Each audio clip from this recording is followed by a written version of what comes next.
বন্ধুরা কেমন আছো? আশা করি খুব ভালো আছে। চলে আসলাম নতুন আরো একটা ব্লগ নিয়ে। এই ব্লগটা হচ্ছে গিয়ে পুজো প্রস্তুতি।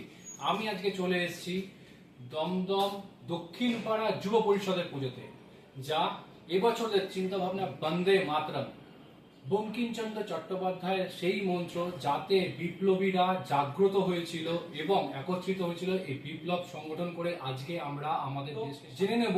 আজকে এই পুজোর যিনি কর্ণধার তার কাছে তিনি কি বলছেন এই পুজো সম্পর্কে। সো চলে আসুন। সাহা, দক্ষিণপাড়া যুব পরিষদ দুর্গাপূজা কমিটির সম্পাদক। এবছর আমরা দুর্গাপুজোয় এক নতুন ভাবনা নিয়ে উপস্থাপিত করতে চলেছি।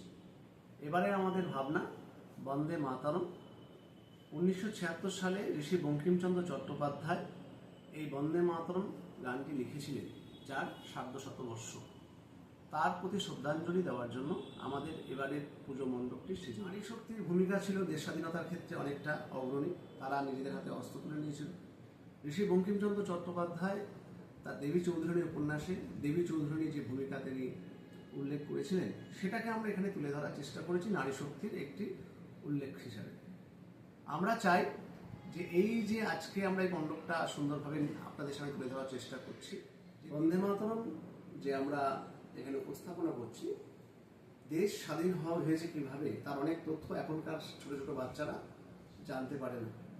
আমরা এই মণ্ডপের মধ্যে সেই সমস্ত 200 বছরের যে পরাধীন ভারতবর্ষ তার কিছুটা অংশ আমরা এখানে তুলে ধরার চেষ্টা করেছি।